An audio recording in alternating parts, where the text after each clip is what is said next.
Kolibin proiektuak egoitza izango duen eraikinaren aurkezpena eginda goizean. Emakumeen aurkako indarkeria deuseztatzeko nazioarteko egunaren karietara prestatu den udal programa asteazkenean hasiko da, haurtzaroko sexu abusuen gaiarekin.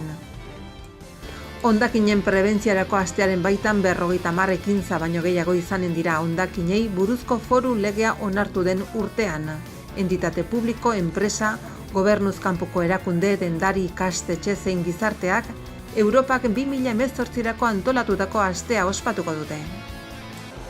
Nafarroko jauregira bisita gidatuak egiteko epea zabali dago oraindik, ostiral honetatik, abenduaren 1 egingo dira eta entzuteko arazo dituzten pertsonek ere parte har dezakete. Otsailean Poktefaren deialdi berri bat irekiko da mugaz gaindiko proiektuak finantzatzeko. 9,9 milioi euro Nafarroari zuzenduz. Nafarroko gobernuak diru laguntza hauek jasotzeko interesa duten entitatei aholku emateko informazio puntu bat eskaintzen du. Mikel Zabaltza gogoratuko dute igandean. 33 urte beteko dira Orbaizetako gaztea Guardia Zibilaren esku hil zela. Omenaldi hunkigarria antolatu diote haren oroimenez. Kaixo, ezagutu ditzagun azaroaren 20ko titularrak. Gaur goizean, Kolibin proiektua aurrera eramateko erabiliko den eraikina egoitza hartuko duen espazioa alegia aurkeztu eginda. Eraikin guzti horiek, jardueraz bete, lehenbizi zaharberritu eta gizarteari eskaini, ez? Eta hau da, ibilbide horretan beste bat. Eta gainera eskaintza oso berezian, ikustet oso polita eta ilustuz beteriko proiektu bat. Beste aldetikan ere hemen, egingo dugu lehen aldiz nahastu edo elkartu bi jarduera desberdin. Bata da etxebizitzarena, propioki hemen biziko da jende bat, eta aldi berean jende horrek egingo du ikerketa. Egingo du ikerketa nolabait hiritarrek duten beharrei mesedetara. Horrelako lan polit eta sokon batean. Planteatzea, hori esan genuen zein zen momentuan proiektua ideia, gaur egun ja unako fundazioarekin konbenioa daukagu, eta nolabait mindik aurrera hasten da beste fase bat, abiatzen ari gara zaharberritze prozesua, orain ja daukagu nola egingo duen hemen biziko den jendearen zailkapena, eta tartean, transizioan, nola beteko dugu eraikina jardueraz.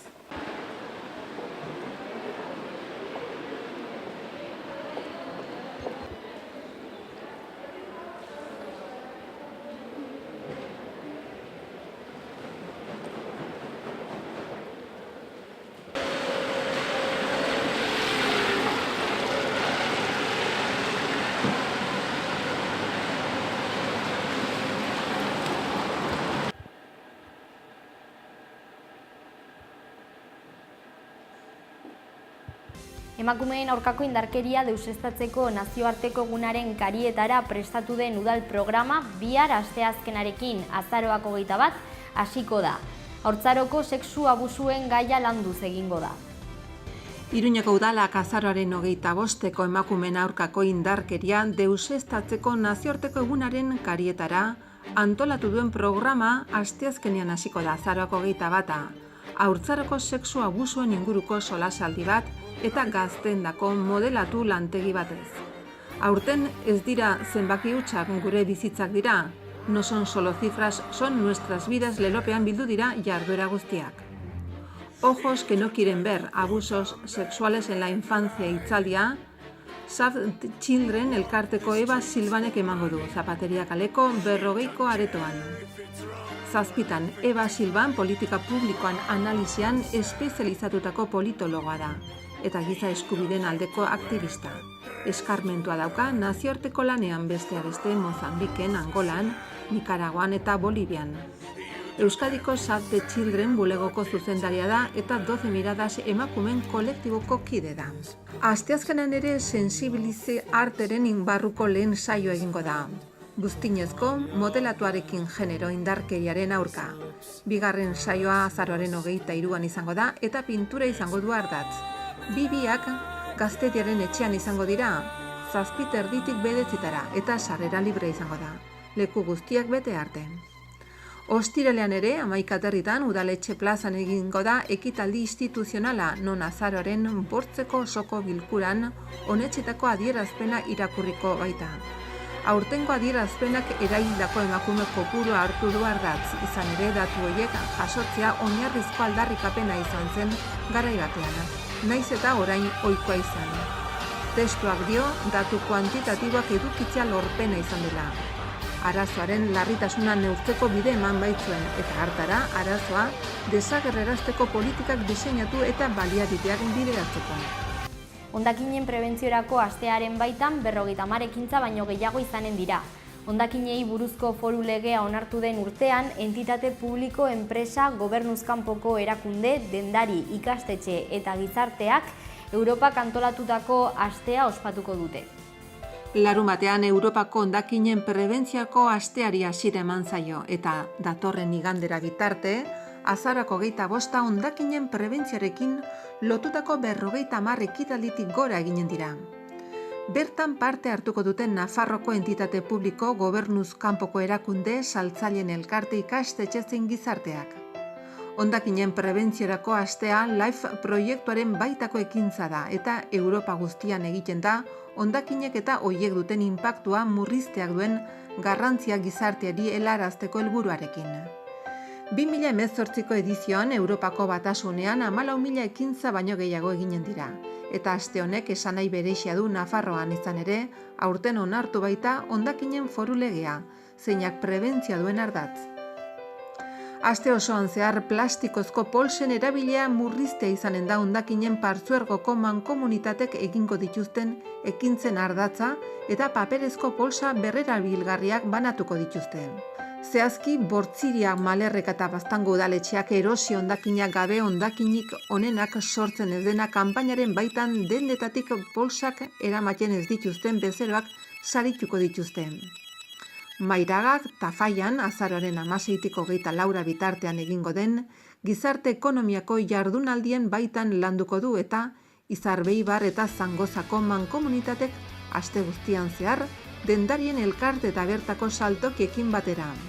Bilgarriekin sortutako hondakinen prebentzioa eta ekonomia zirkularra hori izango da Kordobilan azaroaren 20an, Ekoenbes eta Nafarroko gobernuak antolatutako topaketan.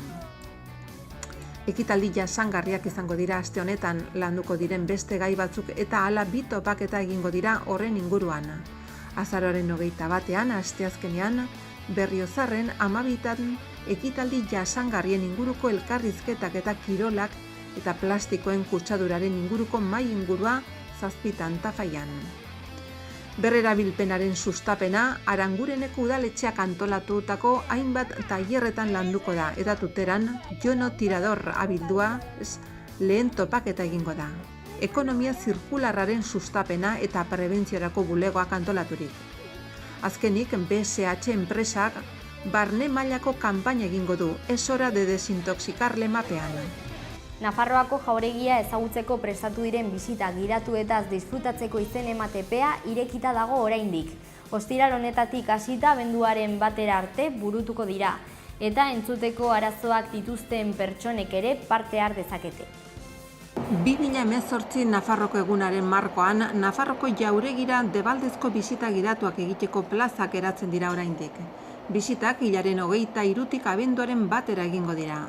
Aurten bisita horiek entzuteko desgaitasuna edo araza dituzten pertsonentzat egokituta egongo dira. Begizta magnetiko soinu handiagotu edo zeinu hizkuntzaren bidez.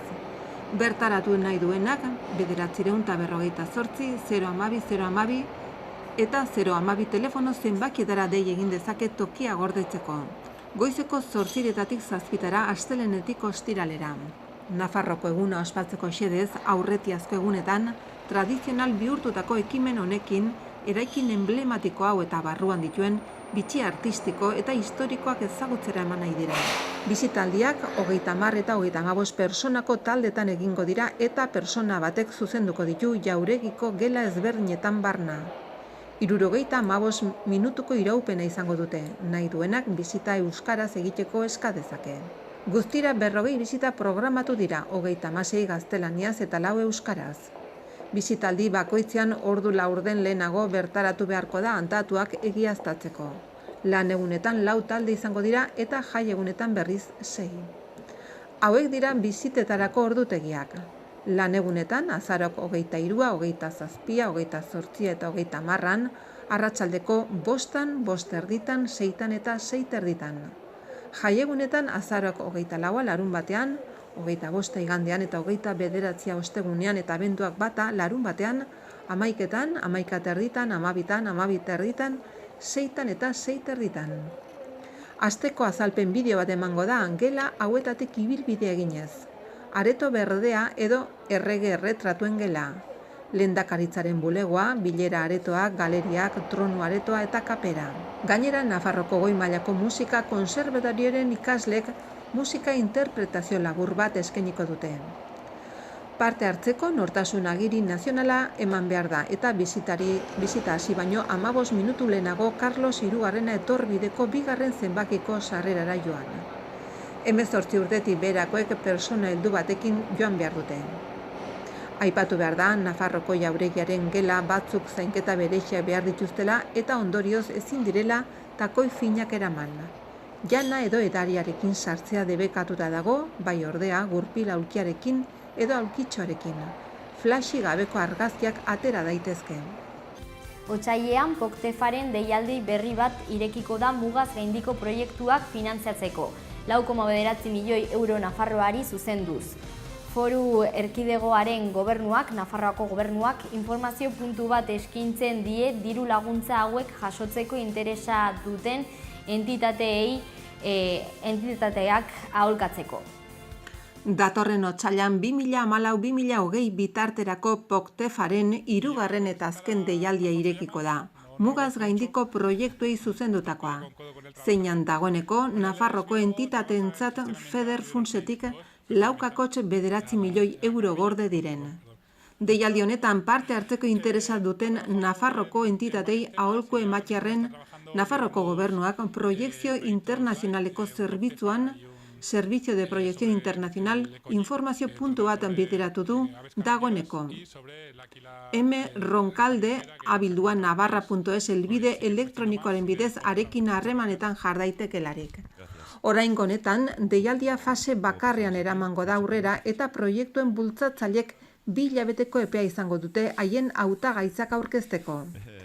Erabakia 2019 urte bukaera baino lehenago hartuko dela aurre ikusten da. Deialdi honetan, programan parte hartzen duten eskualde hautagai multzari zuzendutako diru laguntzaren zenbatekoa, programaren zenbateko osoaren 20% izango da gutxi gora bera. 35 milioi euro esan bezala, oraingo honetan Nafarroari 4,9 milioi euro zuzenduko zaizkiolarik. Proiektuak programaren edozein ardatzen inguruan aurkeztu ahalko dira. Hau da, berrikuntza eta lehiakortasuna dinamizatu. Aldaketa klimatikoarekiko egokitzapena eta arriskuen prebentzio eta kudeaketa bultzatu. Tokian tokiko baliabideen babesa, balorapena eta erabilera jasangarria bultzatu, ardatz honen barruan soilik mugaz gaindiko ekosistema babestu eta hobetzean zentratutako 6D lehentasuna duten proiektuak onartzen dira. Ondasun eta personen mugikortasuna hobetu eta eskualdetako konpetentziak eta inklusioa indartu. Interreg, Espainia, Frantzia, Andorra, POCTEFA proiektuak egun programatutako 120 proiektu ditu 2 deialdien barnean osotara, eskualden garapenerako Europar funtsetik 142,15 milioi euro suposatzen dituelarik. Proiektu hauetako 50 Nafarroko entitaten partaidetza izan dute. Foru komunitateko entitate bultzatzailek. 14,6 milioi euro jaso dituztelarik orain arte. Ez dago soberan POCTEFA programak Espainia, Frantzia, Andorra muga zonaldeko integrazio ekonomiko eta soziala bultzatzeko helburua duela oroitaraztea. Honako eskualde espainiarrak POCTEFA 2014-2020 programaren elkarlan zonaldearen parte dira. Bizkaia, Gipuzkoa, Araba, Nafarroa, Errioxa, Huesca, Zaragoza, Lleida, Girona, Barcelona eta Tarragona. Frantzian berriz, Pirineo Atlantiko, Ariège, Haut Garona, Haut Pirinees, Pirinees Orientales eta Andorra. Honen inguruko informazio gehiago www.bikoitza.poctefa.eu web orrian. Igandean, azaroak 25, Mikel Zabaltza gogoratuko dute omenaldi baten bitartez. Orbaizetako gaztea Guardia Zibilaren esku hil zenetik 33 urte beteko dira. 33 urte beteko dira Mikel Zabaltza Orbaizetarra Guardia Zibilaren esku hil zela. Orbaizetako olan izanen da urten bere omenaldia. Mikel Zabaltza gogoratuko dute, duela 33 urte hilik agertu zen Guardia Zibilaren eskutan zela. Eta ordutik egia, justizia eta aitortza eskatzen ari dira, beren senitarteko eta lagunak. Larun batean hitzaldia antolatu dute Ariben, 7 izanen da tortura eta impunitatea izeneko hitzaldia. Igandean berriz omenaldia eginen diote Zabaltzari Orbaizetako olan 12. Horrez gain, abenduaren 15ean, arratsaldeko 6 Ariben, Pasaiako Badia izeneko dokumentala emanen dute eta gero solasaldia izanen da egilekin. Gaur zerua estalita egongo da eta euria egingo du batez ere eguerdi partean. Goizean ekialdeko haizea ibiliko da, arratsaldean iparraldetik joko du. Temperatura nabarmen jaitsiko da. Asteartean zerua lainotsu edo oso lainotsu egongo da. Prezipitazio txiki egingo du, noizean behin ertaina. Ipar ekialdeko haizea ahul-bizia ibiliko da, temperatura jaitsi egingo da, minimak gutxi edo nahiko eta maximak nabarmen jaitsiko dira.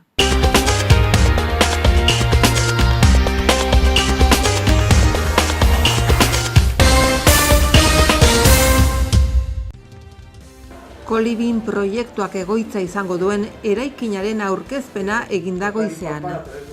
Emakumeen aurkako indarkeria deuseztatzeko nazioarteko egunaren karietara prestatu den udal programa asteazkenean hasiko da, haurtzaroko sexu abusuen gaiarekin. Hondakinen prebentziarako astearen baitan 50 ekintza baino gehiago izanen dira hondakinei buruzko foru legea onartu den urtean. Entitate publiko, enpresa, gobernuz kanpoko erakunde, dendari, ikastetxe zein gizarteak, Europak 2018 antolatutako astea ospatuko dute. Nafarroko jauregira bisita gidatuak egiteko epea zabali dago oraindik. Ostiral honetatik, abenduaren 1 egingo dira eta entzuteko arazo dituzten pertsonek ere parte har dezakete. Otsailean Poctefaren deialdi berri bat irekiko da mugaz gaindiko proiektuak finantzatzeko. 9,9 milioi euro Nafarroari zuzenduz. Nafarroko gobernuak diru laguntza hauek jasotzeko interesa duten entitatei aholku emateko informazio puntu bat eskaintzen du. Mikel Zabaltza gogoratuko dute igandean, 33 urte beteko dira Orbaizetako gaztea Guardia Zibilaren esku hil zela. Omenaldi hunkigarria antolatu diote haren oroimenez.